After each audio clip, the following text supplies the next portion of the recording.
On our morning show today, we're going to talk about one of my favorite subjects, that's history, and joining us is the president of the Richland County Historical Society, Ken Thied. Good morning, Ken. Good morning, Phil. It's great to see you. Great to see you, too. And we're getting down toward the end of the year. You know, this visit from you is a little twofold. We want to promote our Triviathon, which is back again this year on New Year's Eve, and I know that always excites you.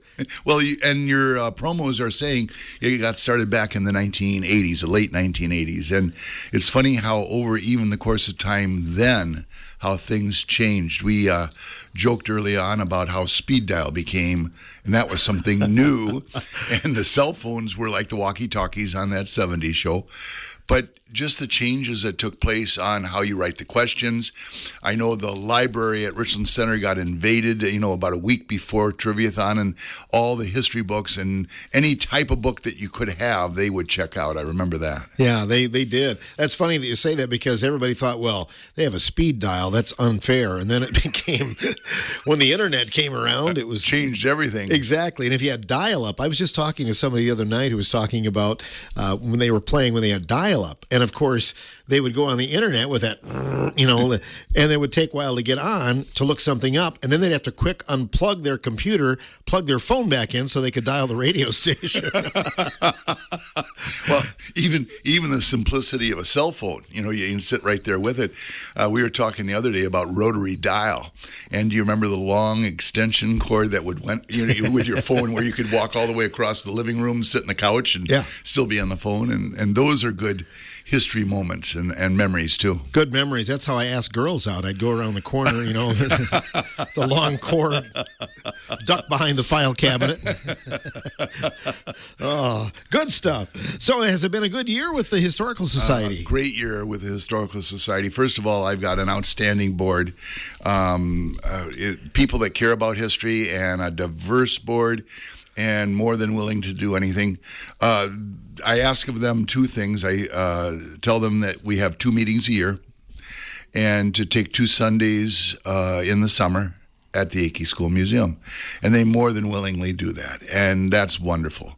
The idea of the history that comes through it, the Historical Society itself is just a blessing. And I need to give a shout out to Dr. Jerry Bauer, and I don't know if he's listening, but if he isn't, I know all the people that know him give him well wishes and all the best as we close out 2025. No doubt. You look at the things you accomplished. I mean, the Akey School, you made a few little bit of changes this year. We have. We've upgraded inside, some through donations, some through our own developments, just little things. When you have a museum, as a curator, you're always looking to upgrade it. Well, with the Akey School, it's set. It's almost where you don't really need anything more, but you're always looking. Here's a simple thing that we received as a donation, a soap dispenser from the Bloom School. And you think about that, if you can visualize walking into the bathrooms and seeing this white soap dispenser that you would push from the bottom, not a push top one. That's what we have nowadays. But the old dispensers in the bathrooms of the schools around the area, we received one of those. Well, that'll be on display. The simple fact, the showcase from the high school. And God bless Carletta Heidi, who saved from the old high school, the old showcase. I need to give a shout out to Eric and Brooke Bierce. They were in Cambridge, and it'll be in the Akey Breaky newsletter that right now has went to press. The January issue is available. And they had stopped in at the brewery there, and the old safe from Richland Center High School is sitting there on display. I'll have a picture of it in the Akey Breaky newsletter, but that's not indifferent to, I had walked into the Grumpy Troll in Mount Horeb, and up above the back bar, there is a still from Richland County, Wisconsin, and dated, and it's copper, and I'm going, that's unbelievable. It's considered a relic, and obviously they've got it on display because it's something unique. But if you were ever in the old high school and you walked in the main office, you walked up to that counter for mica, square cut top, orange countertop. The mailboxes were on one side, and Alma Jurgensen sat to the right, and to the left was Marge Arsburn Tanner. And if you looked behind them, that's where the safe was located. And there was also a speaker system, and the microphone was there for an all-hall call that if you needed to go over the PA, they could do that. But the safe was there. And now it's on display as a relic, and so that's kind of unique. How did it find its way there? You said Cambridge? Yes. So Eric didn't get a chance to track it down, and when I was talking with Brooke and Eric last week, just to get a little background, I said, I'll send the picture. Thanks for sharing it. I'm going to share it with our membership. Well, it's funny. Little things like that kind of disappear, and then they show up again.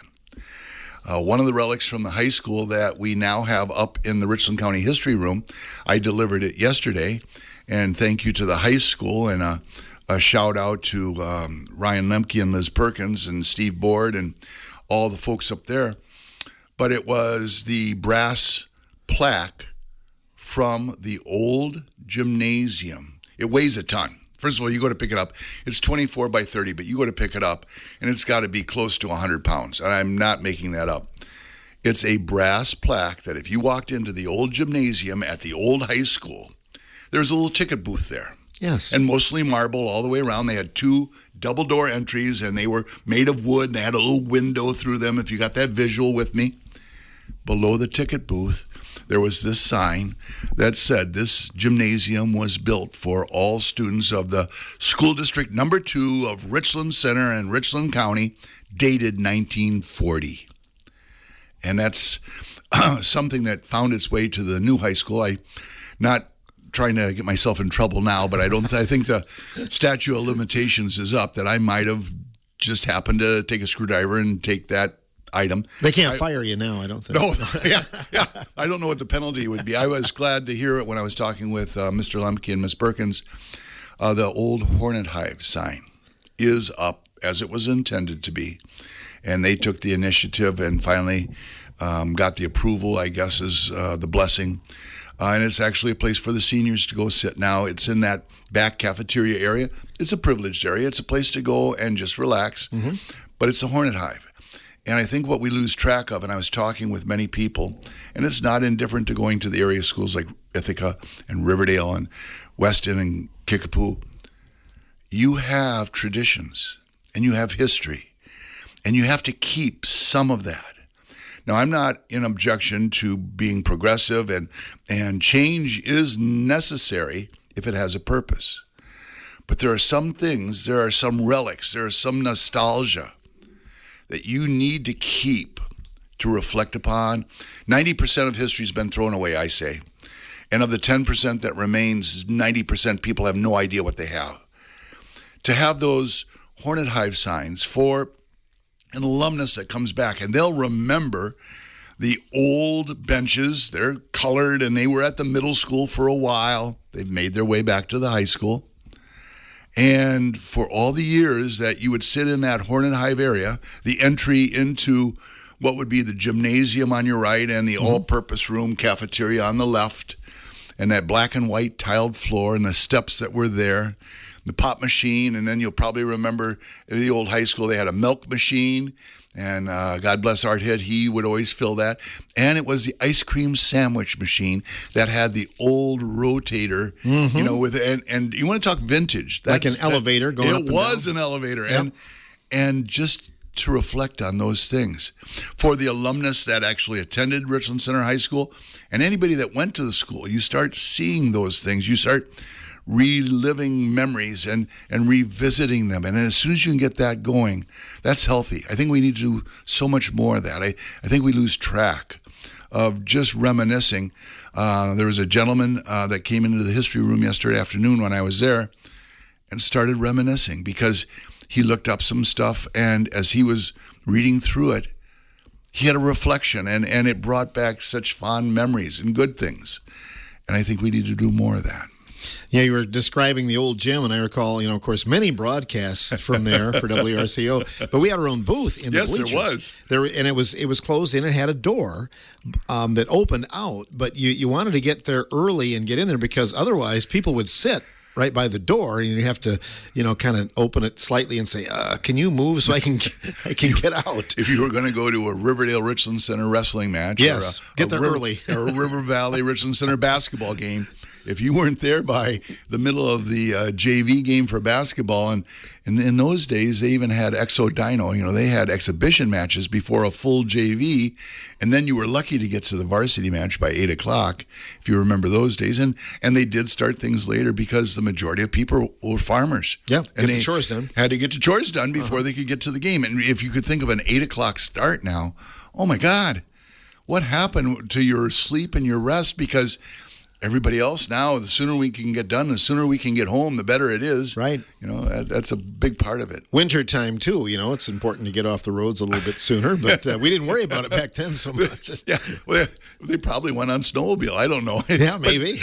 But we talk about those days, and that's healthy. I think we need to do more of that. Yeah. Let's talk about young people and their appreciation for it.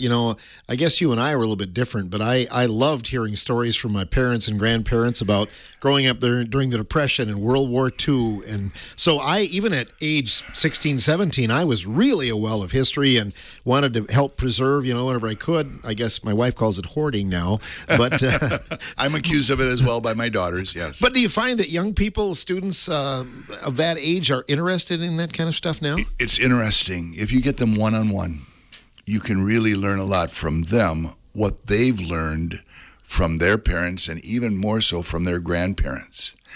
And tell me it isn't true even in your situation. You get to spend much more quality time with your granddaughter than you did with your own kids. That's true. And it is. And I think when we talk in that realm, in that vein, the time that you're spending with your granddaughters, and I love when you tell stories, and it's wonderful to share how you have that relationship with her. You've shared personally with me even some car trips where you just get talking in the car. We don't do that anymore. We need to do more of that instead of having the earbuds in or being locked to the cell phone. My oldest daughter will probably, if she's listening, will probably hang me when I see her on Christmas Eve. But I would actually dial her cell phone in the car. And she's, "Dad."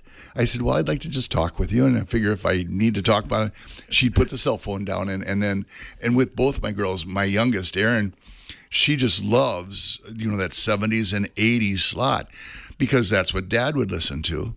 So they listen to it. Well, now they're, in turn, loving that type of music as a history that's what they go back to. And they like current stuff as well. And with the movies and television that's out there, I got to be blunt, if it wasn't for 500 channels on TV where you could go to watch Gunsmoke, or Bonanza, you would not really enjoy just the regular 4 channels. And maybe PBS would come in. And you lose track of what really was on television at the time. The radio became so important. My grandparents talked about, because they didn't use TV, we still had black and white. I loved your story the other day when they asked what color the Grinch was, and you said black. I know, I did. Or dark gray. Or gray. We didn't have a color TV. I don't know what color he is. No, and there's something to be said about that, too. And we didn't feel slighted in any way. My mother is still with us, and if she's listening, I would tell her thank you, because I really think we grew up in a special time. Mm-hmm. They talk about all the different labels, Gen X and whatever you want to use as a label, baby boomers. We were fortunate to have lived when we lived. And as I reflect back on it now, we had the riches of our grandparents and the stories they would tell from the Depression, from going through that time where times were hard and you saved things. And yes, I'm a hoarder. But in the same token, we went through the early stages of that technology that right now is just overwhelming. I can't believe a young person that's trying to keep up with it, but they stay in tune with it, let alone the adults that quite honestly, if I have something wrong with my cell phone, I'll get a hold of my daughters and they'll help me work it through. Or I'll look at a young person, I'll say, can you tell me what I did wrong here on this? How do I get to the screen? And if you show me, I can figure it out. If you let me do it as you talk me through it, that's even better. But technology has so overtaken what we think of, front porch sitting, if you will, or even at this time of year, sitting around the dining room table. And you're not eating a meal. You're sitting around the dining room table because you're just talking and telling stories, maybe playing a board game. I've been encouraging that with a lot of people. I do trivia for Shane and Sherry Wilkinson, and I mentioned about board games. What could we have for themes for a trivia? Well, board games would be great. And if you think about it, can you name all the squares on Monopoly or going back to Scrabble or, just some card games, cribbage, euchre. Those things are a lost art. And I think the more we can introduce those to our young people, as you mentioned, and give them some vintage stuff that goes along with it, there'll be a much better appreciation for what we have and even for some of the things we don't have. Making new memories, right? The overlying thing with the stories from the parents and grandparents, they went through hard times, depression is mentioned, but the stories, they always talked about having so much fun, even though times, you know what I mean? Go out inside and play until the yard light comes on. Yeah. You have mentioned it more than once, and I appreciate it very much when you talk about it. Just going down to the barn, you had chores to do. And you'd try to catch 2 more minutes of a song or whatever it might be, but there were chores to do in the barn, and you went and did your chores first, and you had those things as a part of your life. The little willow stories, you can talk about just going out and go down to the creek, and it is the creek. I don't know, crick and creek, you can debate that. Yeah, it's twang. But growing up in town, it's different, and for the kids to have grown up in the country as I did in a rural setting, we're so privileged. And yes, all the technology and all the things you can do, you would go to town to maybe purchase some things, but then it's nice to kind of get back home.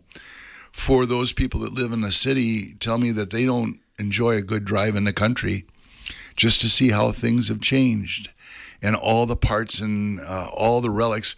We have a rich heritage here in Richland County. I feel blessed every time I go across the Wisconsin River Bridge. Mark Couple appreciate this.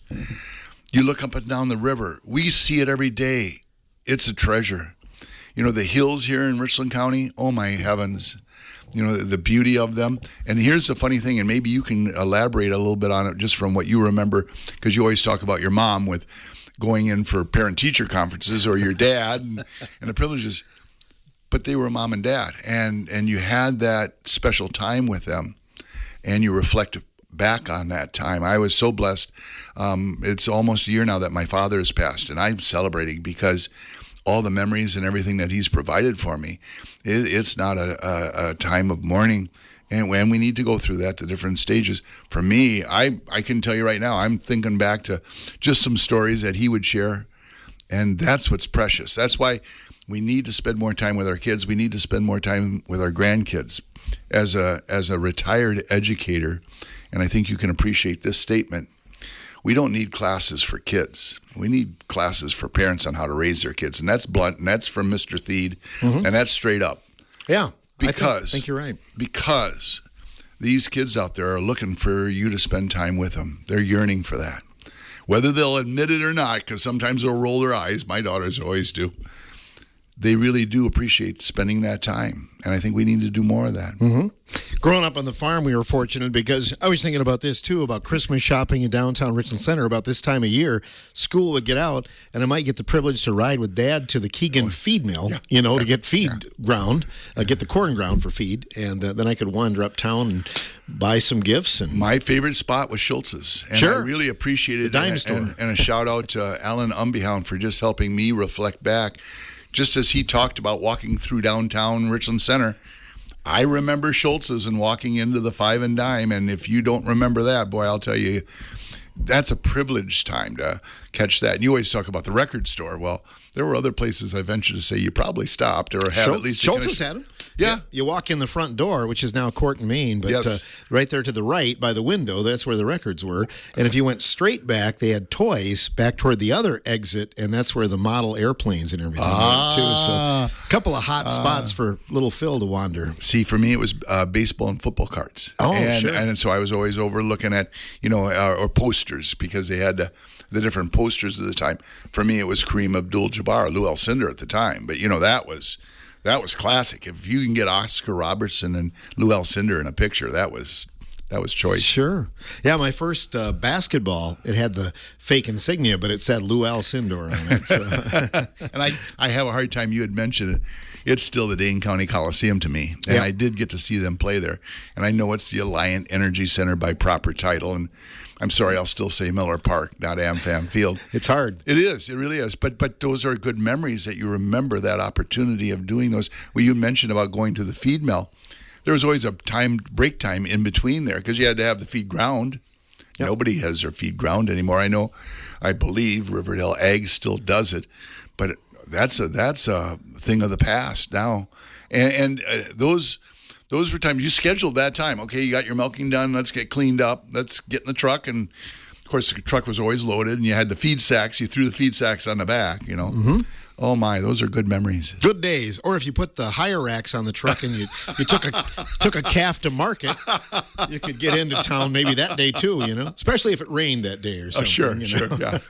Good memories. Definitely. And maybe some of the things we're talking about will show up on Triviathon. We're going to come back and talk a little bit about that coming up on New Year's Eve. Ken Thede is our guest on today's morning show.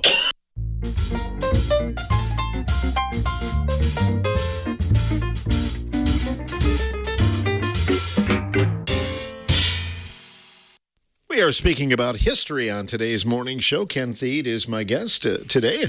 We look ahead to New Year's Eve and Triviathon and some of the things that we'll have on there. And we're going to have, there's some with a local flair, obviously, and those, truthfully, are the hardest ones to Google and find fast, right? Agreed, and that's where we're at. It's one of those things where technology has overcome us, and even you get involved in a conversation and you don't know the answer, so you grab your phone and you Google it.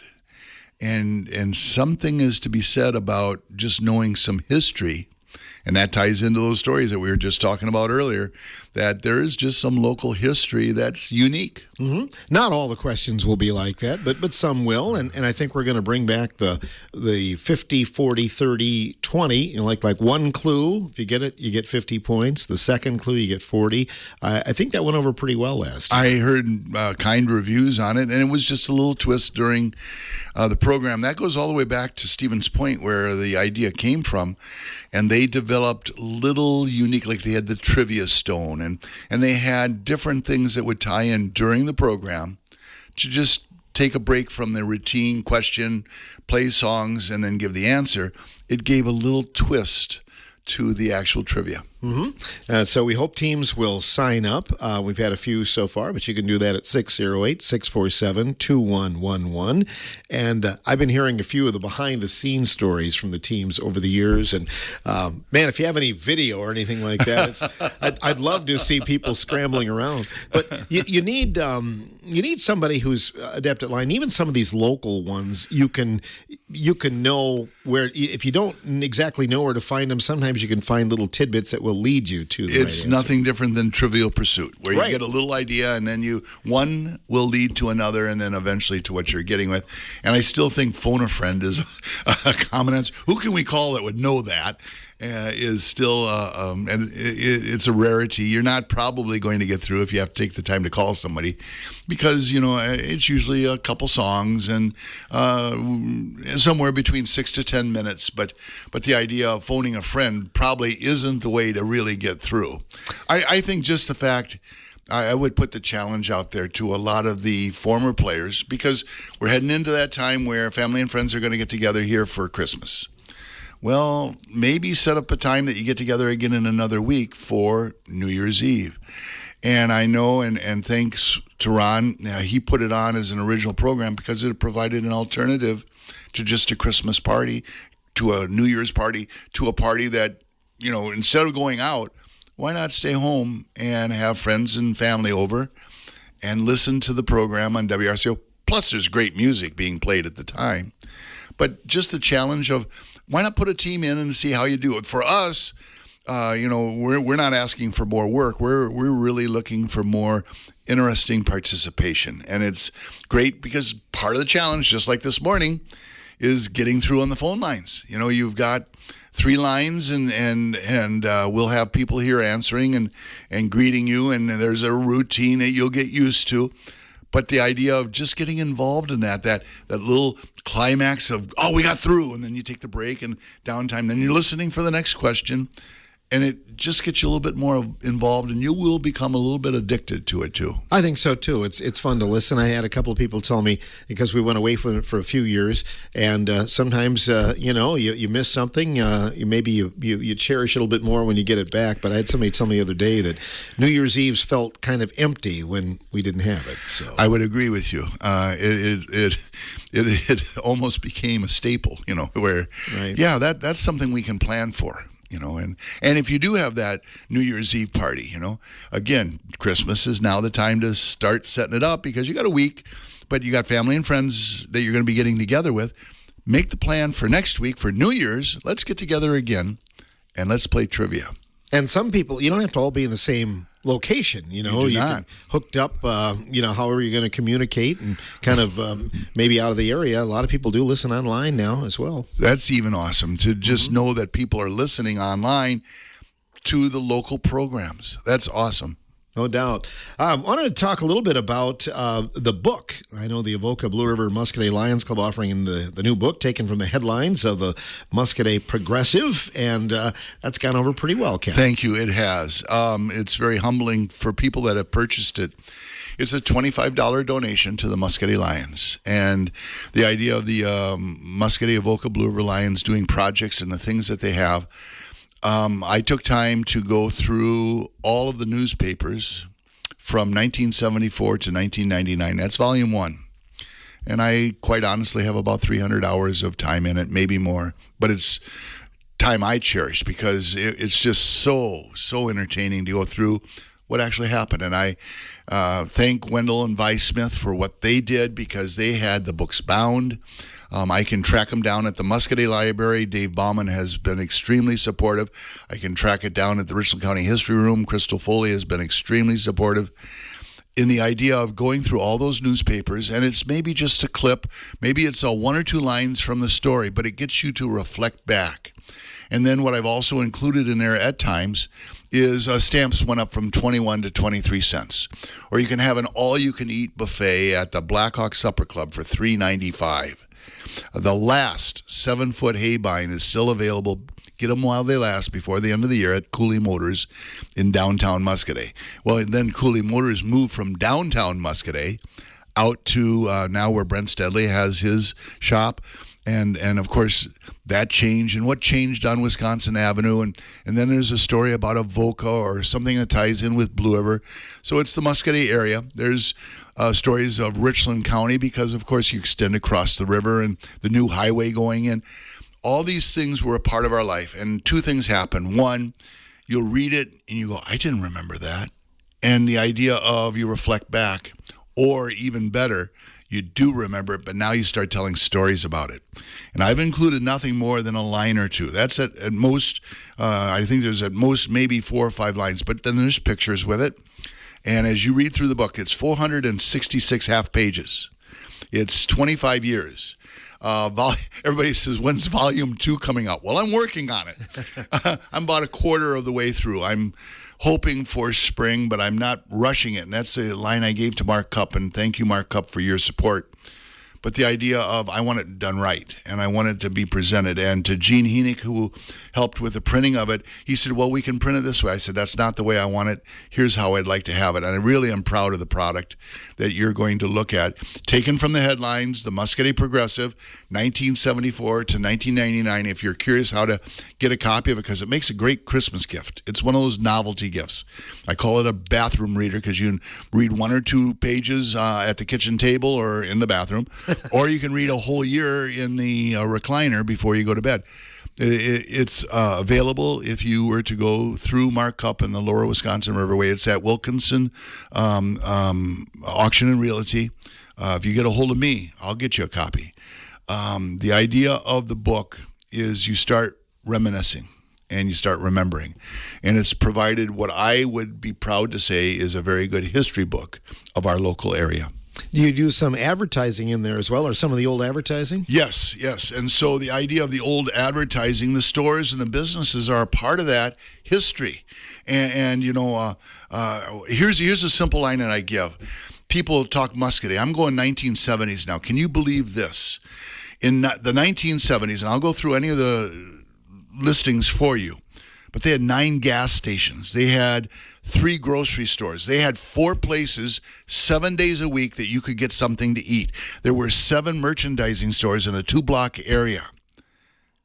All that was in Muscadet in the 1970s. If you'd like me to give the list, I can go down the list because I've set them up. But I talk about the gas stations. You can join me. But on north side of town, I'm counting it, but at Les and D's, they had a Union 76. And you come across the bridge, and on the right side was Bethke's, and on the left side was Dieter's store. They had 1 pump there.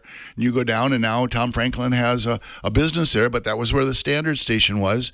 And Mark Fenton has where the Sinclair station was. And the Mini Mart, that was Duffy Station across the street. That was Vance's. And then Broadbent's had pumps at their place, and then a guy by the name of Ellis Nelson on the south side of town, and now it's kind of closed down, but a Union 76 station was there. That's your 9 gas stations.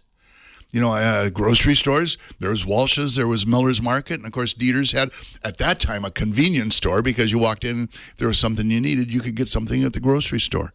We lose sight of that now. What happened to all those places? What happened to a place to go out and eat? We talk about having a grocery store in Richland Center. Isn't that the conversation that always takes place? Well, I'm here to tell you there were 7 grocery stores here in the 1970s. And people will remember they were little corner markets, but you can name some of them. And Alan Elmbehound did when he went through all of that history. And we started reflecting. You were even remembering what was on the corner. And I heard the conversation as you were talking with him, because that's a part of remembering where things were. Definitely. You have a good memory there. I was impressed. You rattled off those gas stations by memory, but you can picture it in your mind driving down the street. I hope you got that visual as I said that, and tell me you didn't see the station sign that was still there. That's even better. That's the creativity of it. And we have the industrial park here in Richland Center. We talk about the different ones. It's going to be in the April issue of the Achy Breaky News. How many of you remember in Sextonville the ideal time clock? Well, it's going to be a history moment coming up, but it would have been at Gilligan's. As you take the second corner going out of Sextonville to the east, there's a little Archipelago tin shed there, and they made ball-bearing clocks there. Yeah, right. That was a business, the Ideal Time Store. And they sold all over the country. You had dignitaries and people of notoriety. Tommy Bartlett coming in to watch what was going on, and he found it so fascinating. Remember, this is the guy from Wisconsin Dells that has his own unique novelties, that he spent the whole day there because he was so intrigued at what that little store was in Sextonville called the Ideal Time Store. That'll be in our April issue of the Achy Breaky News. Some of the things, Keith Ritten just does a great job of researching things and does an outstanding job of stories. And thank you for sharing, Keith, with people. I know they appreciate reading that. And I hope the history moments are the same things that I try to have a wide variety and a diversity, and the tough thing is not finding one. It's which one am I going to use? And it's no different with our Achy Breaky newsletter. And I just got to throw a plug in while I can. If your support financially, it's a nonprofit, but that keeps us going. And if you have a membership and would renew it, or if you have a lifetime membership and want to give a donation, it's not too late for the end of the year. That, yes, it's a 501(c), but it's not about the money. It's about the history. and preserving that history. And that's why I bought into it. And I have such great people on the board with Paul Wurtzma and Nick Stanichka and Jay Muller and Rob Bender and Crystal Foley and Keith Ritten and Jerry Bauer. And Barb Cody does our webpage. She does it regularly. I'm so proud of what she does. And she's in De Pere, Wisconsin. But I send her a email and I said, can you do this for me, Barb? Yep, it's done. And that's just something that's a treasure with our local history. Speaking of which, the History Room at the Brewer Public Library, a lot of resources there. I know that's been beneficial for you, too. It has tremendously. I go there. Here's my, again, follow-up. The Black River Road. I'll have a story on that. And then I'm going to take it a step further. I'm going to plug both because the Muscadet Library, and what a treasure we have there. If you haven't been to the Brewer Library, get there. If you haven't been to the History Room upstairs, it's open Mondays, Wednesdays, and Fridays from 9 to 4. Either Paul Wurtzma or Lou Ann Walton will be there to greet you. There's a wonderful staff down at Muscadet and what's there available at the library. Here's a little tidbit I'm going to give you, but I'm not going to give the full story. But you're going to see a press release coming from me within the next month. And Mark Cupp knows about this. I have a third version of how Muscadet got its name. And so I'll just give you that right now. There was an Indian chief by the name of Muscadet. Things like that turn up. You walk into the history room. For the gentleman that walked in yesterday, he sat down, started reading and looking things up. Newspaper clippings are huge. Thank you to the Richland Observer. Thank you to the Muscadet Progressive that they retain that history. That's where you go to for the history right now. That's still what's available. And so what's going to happen with everything that becomes digital and everything that's online and AI, I don't have that answer. I just know what I've got and what I use. And the History Room at Richland Center is a treasure. Go there. The Muscadet Library, such a wonderful facility and a treasure. We'll be opening up again. The Akey School will be around for its 50th anniversary this year. It's a bicentennial project. And I'll be talking with you, Phil, about getting a promo with WRCO about a project with the Richland County Historical Society for 2026 and what's coming up and for our local history.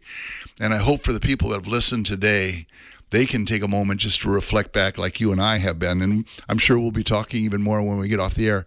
But the value of history and what it means. And it is trivial. That's why I like trivia so much. It is trivial. And with the idea of having the program come back for a lot of people, I think it's retro. I think it's going back, and you and Ron Fruit will vouch for the fact that that New Year's Eve was quite a work day for you, and you actually would unwind after it. But what it provided for the area is immeasurable. And for the people that are listening, get your team on. Get together here over the holidays. You're going to have family and friends and say, let's get together again on New Year's Eve and let's have a family and friends party. Let's put the radio on and let's listen. And somebody will be in charge of the cell phone. And you're going to have 2 or 3 people calling. They don't have to be in the same room. They don't have to be in the same house. Let's play and let's enjoy Triviathon. Yeah, there's some of the things that we can work on, with the questions. We can provide some entertainment afterwards, maybe a song that ties in with that or whatever. But I think maybe it draws up a conversation about, maybe I forgot about that or whatever. You know what I mean? It kind Absolutely. of brings some names and some local places back to the forefront. And that's really part of it too. I just did the Richland Wrestling Tournament, and you gave a nice plug. Yes, Bill Twining does an outstanding job, and David Werman is his sidekick. I hope David didn't mind me using that term. But the idea of the history that he brings out and that he shares, just with the recognition of the outstanding wrestlers, the Vern Pieper team. And then did you recall that the next year, very few people know this, but we had both Al Ballman and Norris Hattlestead. So within a 2-year time period, you've got 3 legendary coaches that are in the annals of wrestling history in the state of Wisconsin, well recognized, and they were here at Richland Center in 1962 and 1963. That was kind of the dream team coaching staff, wasn't it? Wouldn't it be? Oh my goodness! And just the quality of what that presents for the local area. That's legendary. That's special. And I can do the same for basketball. I can do the same for baseball. I can do the same for football. All the sports. But then look at all the musicians we got. And we might have would we have a couple of musical questions, do you think, Mr. Maybe. Nee? Yeah, maybe.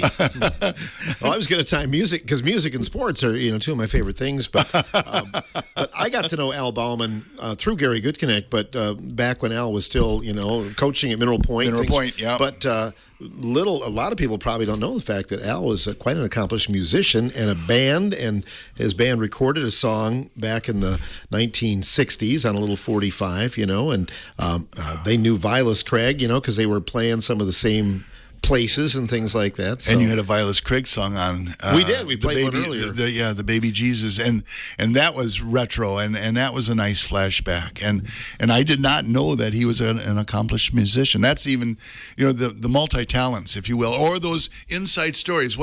And maybe a few of them will be questions that we'll have on trivia. Just since we're talking about it now, it might come up by chance, Al told me a story once that ties in with his wrestling days here. They were somewhere, and there was a local band playing, and somebody told the band, well, this guy's a pretty good guitar player, and Al was.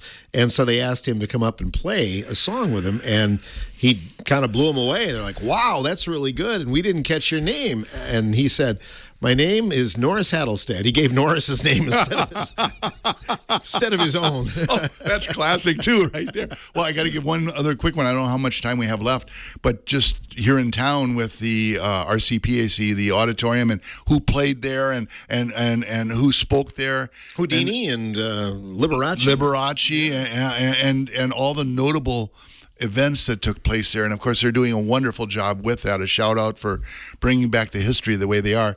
Here's one for you, and it may be on the trivia, but the Riverview Gardens, the old river's edge. And that'll be your history moment for the week after.